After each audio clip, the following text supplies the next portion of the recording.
Sir ఇప్పుడు sugar problem అనేది చాలా ప్రాధాన్యంగా మారుతుంది. ఎందుకంటే చిన్న పిల్లలకి షుగర్ వస్తుంది, పెద్దవాళ్ళకి కూడా షుగర్ వస్తుంది. అండ్ ఏజ్ ఎక్కువ ఉన్న వాళ్ళకి కూడా షుగర్ వస్తుంది. 18 నుంచి లేదంటే 25 ఏజ్‌లో ఉన్న వాళ్ళకి గాని, లేదంటే 30 నుంచి 50 ఏజ్‌లో ఉన్న వాళ్ళకి కూడా షుగర్ అనేది కామన్‌గా వస్తుంది. సో, ఎందుకలా కామన్‌గా షుగర్ ప్రాబ్లమ్ వస్తుంది? అండ్ షుగర్ ప్రాబ్లమ్ ఉన్నవాళ్ళు ఎలాంటి ఫ్రూట్స్ అయినా తినొచ్చా? యాక్చువల్లీ షుగర్ 2 రకాలమ్మా. టైప్ 1 డయాబెటిస్ అని చెప్పేసి, టైప్ 2 డయాబెటిస్ అని చెప్పేసి 2 రకాలు. ఈ టైప్ 1 డయాబెటిస్ అనేటువంటి పరిస్థితి ఏంటంటే, మన దేహంలో రక్తంలో చక్కెరను నియంత్రించేటువంటి ఏదైతే ఇన్సులిన్ అనేటువంటి ఒక హార్మోన్ ఉంటుందో అది అసలు ఉత్పత్తి కాదమ్మా.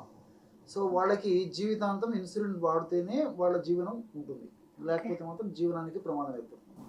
అది టైప్ 1. టైప్ 2 డయాబెటీస్ అంటే ఇన్సులిన్ ఉత్పత్తి అవుతుంటుంది. ఉత్పత్తి అయినటువంటి ఇన్సులిన్ సరిగ్గా పనిచేయదు. ఇది టైప్ 2 డయాబెటీస్ అన్నమాట. సో సర్వసాధారణంగా టైప్ 1 డయాబెటీస్ అతి చిన్న పిల్లల్లో దాదాపు 5 సంవత్సరాలు 10 సంవత్సరాల పిల్లలకే ఎక్కువ చూస్తుంటాము. సో దాదాపు 25 సంవత్సరాలు 30 సంవత్సరాలు దాటినటువంటి వాళ్ళందరికీ కూడా ఇన్ జనరల్గా టైప్ 2 డయాబెటీస్ ఉంటుందన్నమాట. ఈ రోజుల్లో మరి ఈ పెద్దలు కూడా ఈ చిన్న పిల్లలకు పెద్దలకు మీకు ఇది కాకుండా ఇద్దరికి కూడా కంబైన్డ్గా ఆ డయాబెటీస్ ఈ డయాబెటీస్ కూడా కొంతమందికి అట్లా కొంతమందికి ఇట్లా కూడా వచ్చేటువంటి పరిస్థితి ఏర్పడుతుందమ్మా. మెజారిటీ మాత్రం షుగర్ అంటే అట్ ప్రెసెంట్ వరకు కూడా టైప్ 2 డయాబెటీస్ ఎక్కువ వస్తుందమ్మా టైప్ 1 డయాబెటీస్ ఓకే. కంటే కూడా.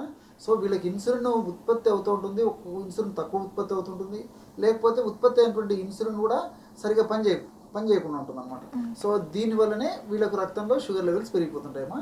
ఇది యాక్చువల్గా. సో ఈ జనరల్ ఈ టైప్ 2 షుగర్ గురించి చెప్తాను చూడండి మా.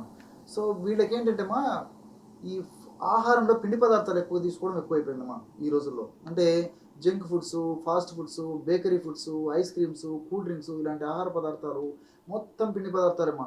దీంట్లో పోషకాంశాలు ఏమి ఉండవు, హ్మ్. ప్రోటీన్స్ ఉండవు, కేవలం క్యాలరీస్, పిండి పదార్థాలు. ఈ పిండి పదార్థాల యొక్క గుణం ఏంటంటే మా తీసుకున్నటువంటి వెంటనే చక్కెరగా మారిపోయి బ్లడ్లో కలిసిపోతుంది. ఓకే. సో ఈ యొక్క ఆహారంలో సరైనటువంటి నియమ పద్ధతులు పాటించకపోవడం చేతనే ఎక్కువ శాతం మందిలో ఇదవుతుంది. రెండోది ఏంటంటే ఈ యొక్క పిండి పదార్థాలు సరే జంక్ ఫుడ్స్ నేను చెప్పినటువంటి వాటికి తోడు ఈ రోజుల్లో ఏమంటే అన్నం గురించి చెప్పుకోవాలమ్మా కొంత. సో పూర్వకాలము ముడి బియ్యంతో తయారు చేసుకున్నటువంటి ఆహార పదార్థాలతో అన్నం తయారు చేసుకుని మిగతా పదార్థాలు చేసుకుని తినేవాళ్ళమ్మా. మరి కాలానుగుణంగా మల్లెపూలు లాంటి తెల్లటి బియ్యంతో మల్లెపూలు లాంటి తెల్లటి అన్నం తినంది మనకు సంతృప్తికరంగా ఉండాలనేటువంటి పరిస్థితి ఏర్పడిందమ్మా.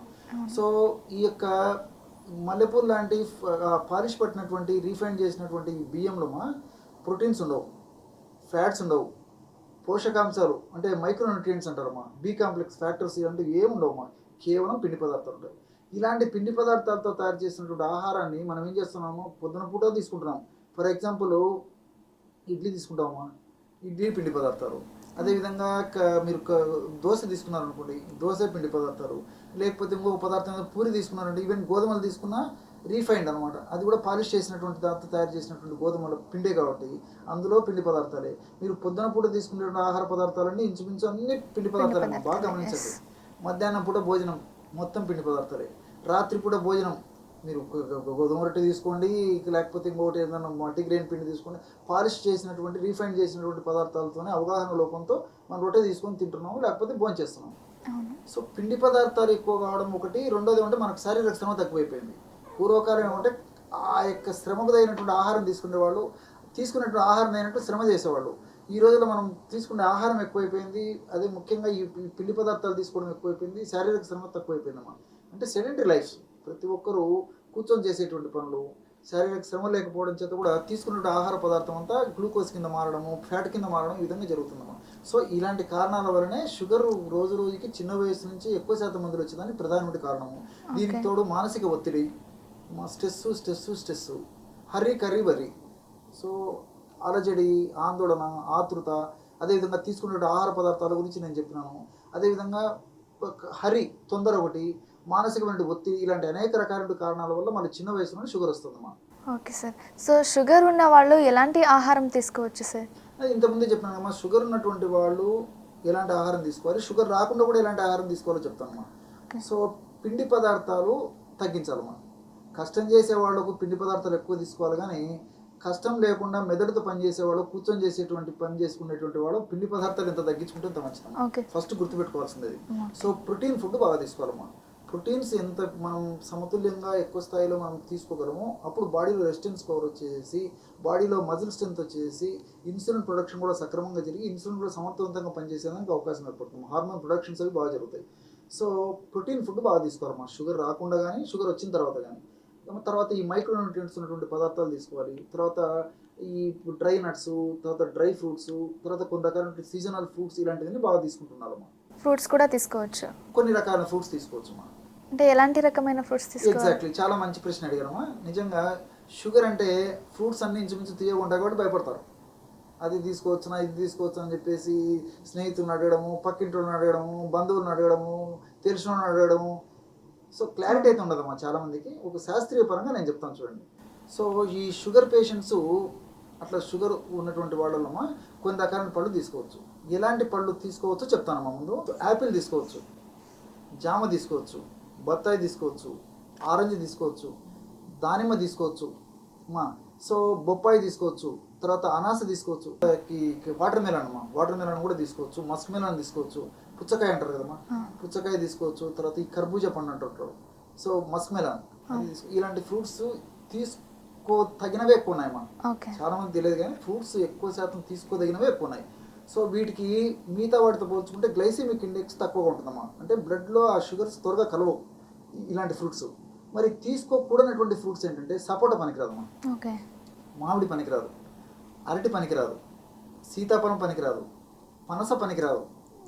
సో వీటిలో షుగర్స్ ఉన్నప్పటికీ ఈ షుగర్స్ గ్లైసెమిక్ ఇండెక్స్ ఎక్కువ ఉంటుందమ్మా. తీసుకున్న వెంటనే బ్లడ్లో కలిసిపోతుంది ఆ షుగర్. నేను చెప్పినటువంటి ఫ్రూట్స్ మినహాయించి మిగతా ఫ్రూట్స్ అన్ని తీసుకోవచ్చు. ఇంట్లో ఏమైనా రెమెడీస్ ఉంటాయా సార్ వీటికి తగ్గించుకోవడానికి షుగర్? దీనికి కేవలం పసుపు, ఉసిరికాయ పొడమ్మా. అవి మార్కెట్లో దొరుకుతుందా లేదా ఇంట్లో చేసుకోవాలి? చెప్తానమ్మా, మనకే మనం తయారు చేసుకోవచ్చు. పసుపు ఫర్ ఎగ్జాంపుల్ ఒక 50 grams పసుపు పొడిమా. పసుపు పొడి కూడా ఎలా తయారు చేసుకోవాలంటే పసుపు కొమ్మను తెచ్చేసి దంచేసేసి చూర్ణం తయారు చేసుకొని వాడుకోవాలి. సో ఒక 100 grams పసుపు పొడి అయితే ఉసిరిక పొడి ఒక 100 grams. ఆమ్లా పౌడర్ అనేటువంటి పేరుతో మనకు మార్కెట్లో దొరుకుతుంది. సో 100 grams పసుపు పొడి, 100 grams ఉసిరి పొడి రెండు కలిపేసి ఒక గాజు సీసాలు నిల్వ ఉంచుకొని రోజు ఉదయం ఆహారం తర్వాత ఒక్కసారి, రాత్రి ఆహారం తర్వాత ఒక్కసారి 100 ml వాటర్లోమా ఒక 1/2 teaspoon ఈ యొక్క పౌడర్ని కలిపేసి తీసుకుంటున్నారు. ఈ విధంగా క్రమం తప్పకుండా రోజు 2 సార్లు ఈ యొక్క ఔషధాన్ని వాడుకోవడం వల్ల షుగర్ వ్యాధి నియంత్రణలో ఉంటుంది. షుగర్ వల్ల కాంప్లికేషన్స్ రాకుండా కూడా ఉంటాయమ్మా. సో ఈ విధంగా తయారు చేసుకునేటువంటి వాళ్ళకి మనకు మార్కెట్లో కూడా మెడిసిన్ దొరుకుతుందమ్మా. ఆ మెడిసిన్ పేరు నిష ఆమలకి. మార్కెట్లో కూడా దొరుకుతుందమ్మా. నిష అంటే పసుపు, ఆమలకి అంటే ఉసిరిక. నిష ఆమలకి చూర్ణం అనేటువంటి పేరుతో దొరుకుతుందమ్మా. సో ఈ విధంగా తయారు చేసుకోలేనటువంటి వాళ్ళు మార్కెట్లో కూడా తెచ్చుకొని వాడుకోవచ్చు. లేకపోతే టాబ్లెట్స్ కూడా దొరుకుతాయమ్మా, నిషా ఆమలకి టాబ్లెట్స్. సో పెద్ద టాబ్లెట్స్ అయితే ఒక్కొక్కటి తీసుకోవచ్చు, ఉదయం ఒకటి రాత్రి ఒకటి. చిన్న టాబ్లెట్స్ అయితే ఉదయం నుండి రాత్రి నుండి తీసుకోవచ్చు. సో మనసు ఉంటే మార్గం ఉందమ్మా. కాబట్టి పసుపును, ఉసిరికను నేను చెప్పినటువంటి పద్ధతిలో ఉపయోగించుకోవడం వల్ల షుగర్ వ్యాధి నియంత్రణలో ఉండడమే కాకుండా షుగర్ వ్యాధి వల్ల కాంప్లికేషన్స్ రాకుండా ఉంటాయమ్మా. ఇప్పుడు షుగర్ కంట్రోల్ అవ్వడానికి కూడా చాలా మంది చేదు తినడానికి అలవాటు అవుతున్నారు. ఇప్పుడు అంటే వేపాకులు తినడము, లేదంటే బిట్టర్ గార్డ్ తినడము, అలా చేదు తినడానికి అలవాటు అవుతున్నారు. దానివల్ల ఖచ్చితంగా షుగర్ లెవెల్స్ అనేది తగ్గుతుందా? కొంతవరకు పర్లేదమ్మా. ఇది ఎక్కువ ప్రమాణం తీసుకోవడం వల్ల కూడా మళ్ళీ ఇతర ఉపద్రవాలు రావచ్చుమా. ఈ గ్యాస్ట్రిక్ ఇరిటేషన్ రావచ్చు, కడుపులో మంట రావచ్చు, కడుపు ఉబ్బరం రావచ్చు. కాబట్టి ఇప్పుడు బిటర్ గార్డ్ అని చెప్పినారు అమ్మా. బిటర్ గార్డ్ ఇట్లా తీసుకోవాలంటే జస్ట్ ఒక 15 to 20 ml 20 ml ఈ రేంజ్లో తీసుకోవచ్చు అమ్మా. అంతేగాని చెప్పేసి షుగర్ దగ్గర అని చెప్పేసి ఏదో 1/2 గ్లాసు, 3/4 గ్లాసు, 100 ml 200 ml అలా తీసుకోకూడదు. సో 20 ml మ్యాక్సిమం 25 ml ఇలాగ తీసుకోవచ్చు. సో బిటర్ గార్డ్ జ్యూస్ కానీ. సో ఈ కాకరకాయలు కూడా ఆహార పదార్థాల్లో, వంటకాల్లో వారంలో ఒక 2 సార్లు కాకరకాయలతో కూర చేసుకుని తీసుకోవచ్చు. అదేవిధంగా మెంతి కూర కూడా బాగా పనిచేస్తుంది. వారంలో 2 సార్లు మెంతి కూర తీసుకోవచ్చు. ఈ విధంగా తీసుకోవాలి కానీ ఏదో షుగర్కు చేదు పదార్థాలని మంచివి అని చెప్పేసి ఎక్కువ ప్రమాణంలో వాడుకోవడం వల్ల కూడా ఈ గ్యాస్ట్రిక్ ఇరిటేషన్స్ రావడము, మోషన్ సరిగ్గా కాకపోవడం ఇలాంటివి కూడా ఇబ్బందులు ఎదురవుతాయి. కాబట్టి సో మితం హితం అమ్మా. సో లిమిటెడ్గా వాడుకోవడం వల్ల మంచి యూజ్ ఉంటుంది. షుగర్ ఉన్న వాళ్ళు మునగాకు జ్యూస్ కానీ, మునగాకు కర్రీ కానీ తినవచ్చా సార్? తీసుకోవచ్చు, షుగర్ వాళ్ళు తీసుకోవచ్చు, ఇబ్బంది లేదు. ఓకే సార్, షుగర్ గురించి మంచిగా ఎక్స్ప్లెయిన్ చేశారు. అండ్ షుగర్ ఎలా వస్తుంది, దాని గురించి ఎలా కంట్రోల్ చేసుకోవచ్చు అనేది కూడా చాలా మంచిగా చెప్పారు. Thank you so much sir.